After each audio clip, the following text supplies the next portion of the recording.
بسم اللہ الرحمن الرحیم۔ السلام علیکم ورحمۃ اللہ وبرکاتہ۔ پیارے بچوں، امید ہے آپ سب خیریت سے ہوں گے۔ میں آپ کو کلاس ہفتم معاشرۃ العلوم کا پہلا سبق پڑھاؤں گی۔ آپ اس سبق کی ریڈنگ کر لیجئے گا۔ سبق کا نام ہے زمین کی طبعی حالت۔ اس سبق کے مقاصد کیا ہیں؟ زمین کی اندرونی ساخت اور زمین کی تہوں کے بارے میں آپ کو بتاؤں گی۔ زمین کی پلیٹوں اور ان کی حرکات کے بارے میں جانیں گے۔ زلزلہ آنے کی وجوہات کو سمجھ سکیں گے۔ آتش فشاں اور آتش فشانی عمل کو سمجھ سکیں گے۔ زمین کی اندرونی ساخت۔ زمین کی شکل تقریباً گول ہے اور اس کا قطر تقریباً 12,756 کلومیٹر ہے۔ زمین کی تہیں۔ زمین کی 3 تہیں ہیں۔ زمین کی سب سے اندرونی حصہ 3 گول تہوں پر مشتمل ہے۔ یہ تمام تہیں ایک مرکز کے گرد موجود ہیں۔ زمین کی سب سے اندر والی تہہ کو مرکزہ کہتے ہیں، جس کی موٹائی 3,500 کلومیٹر ہے۔ مرکزہ کے اوپر دوسری تہہ خول موجود ہے، جو پگھلی ہوئی چٹانوں سے بنا ہوا ہے اور 2,900 کلومیٹر موٹا ہے۔ قشر الارض زمین کی سب سے اوپر والی تہہ ہے، جس کی کل موٹائی 8 سے 40 کلومیٹر ہے۔ فالٹس کیا ہیں؟ فالٹس زمین میں موجود بڑے بڑے شگافوں کو کہا جاتا ہے۔ ان شگافوں کی وجہ سے قشر الارض چھوٹے بڑے حصوں میں بٹ گیا ہے۔ قشر الارض کے یہ حصے مسلسل حرکت کرتے رہتے ہیں، کیونکہ ان کے نیچے خول میں پگھلی ہوئی چٹانیں موجود ہوتی ہیں۔ فالٹ بننے کا عمل عموماً اس جگہ ہوتا ہے جہاں قشر الارض کمزور ہو۔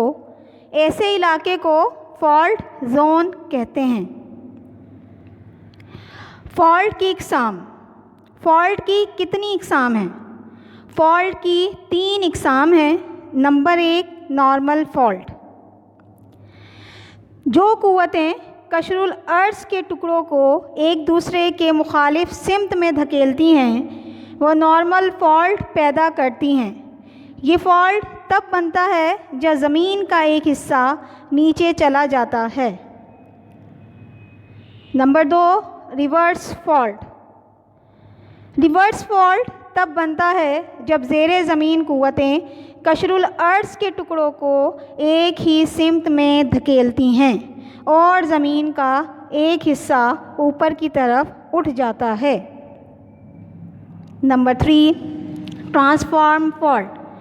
جب قشر الارض کے ٹکڑے آگے پیچھے حرکت کرتے ہیں تو آپس میں رگڑ کھاتے ہیں۔ اس صورت میں ٹرانسفارم فالٹ بنتا ہے۔ اس فالٹ میں زمین کا کوئی بھی حصہ اوپر یا نیچے نہیں جاتا۔ ان فالٹ کی وجہ سے زلزلے آتے ہیں۔ Plate tectonics. قشر الارض 7 بڑے اور 1 درجن سے زیادہ چھوٹے ٹکڑوں میں بٹا ہوا ہے۔ ان ٹکڑوں کو پلیٹیں کہا جاتا ہے۔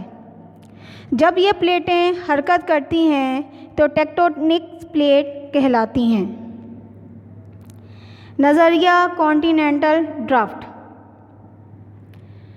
الفریڈ وگس نے 1912 میں نظریہ کانٹیننٹل پیش کیا۔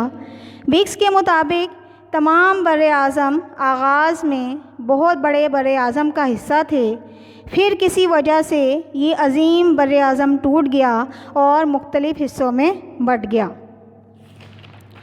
زلزلے کا کیا مطلب ہے؟ زلزلے کا مطلب ہے پلیٹوں کی حرکت کی وجہ سے توانائی کا لہروں کی صورت میں زمین کی سطح پر پھیلنا اور زمینی سطح کا لرزنا۔ زلزلے سے پیدا ہونے والی لہریں اپنی خصوصیات کے حوالے سے 3 اقسام کی ہوتی ہیں۔ Number 1، long waves. زمینی سطح کے اوپر ساتھ ساتھ پھیلتی ہیں۔ ان لہروں کو سرفیس ویوز بھی کہتے ہیں۔ نمبر 2، پی ویوز۔ پی ویوز کو پش ویوز بھی کہا جاتا ہے۔ جب یہ لہریں چلتی ہیں تو زمین پر موجود اشیاء کو سمت کے مطابق آگے اور پیچھے کی طرف ہلاتی ہیں۔ ایس ویوز کو شیک ویوز بھی کہتے ہیں۔ یہ لہریں زمین پر موجود اشیاء کو اپنی سمت کے مطابق دائیں سے بائیں اور بائیں سے دائیں کی طرف ہلاتی ہیں۔ یہ لہریں مایع سے نہیں گزر پاتی۔ زلزلے کی شدت کا اندازہ ایک پیمانے کے ذریعے کیا جاتا ہے جسے ریکٹر اسکیل کہا جاتا ہے۔ آتش فشانی عمل کیا ہے؟ آتش فشانی عمل میں زمین کے اندرونی حصے سے پگھلی ہوئی چٹانیں زبردست قوت کے ساتھ باہر نکل آتی ہیں۔ یہ چٹانیں جب زمین کے نیچے ہوں تو میگما اور جب آتش فشاں سے باہر نکل آئیں تو لاوا کہلاتی ہیں۔ آتش فشاں کہاں پھٹتے ہیں؟ آتش فشاں زیادہ تر ان جگہوں پر موجود ہیں یا ان جگہوں پر پھٹتے ہیں جہاں قشر الارض کی پلیٹیں ایک دوسرے کی طرف یا مخالف سمت میں حرکت کرتی ہیں۔ خول سے آتش فشانی مادہ قشر الارض پر برقان کے ذریعے پہنچتا ہے۔ برقان ایک پائپ کی طرح ہوتا ہے جسے وینٹ بھی کہا جاتا ہے۔ برقان کے لیے عموماً لفظ کون بھی استعمال کیا جاتا ہے۔ آتش فشاں کی درجہ بندی دو بنیادوں پر کی جاتی ہے۔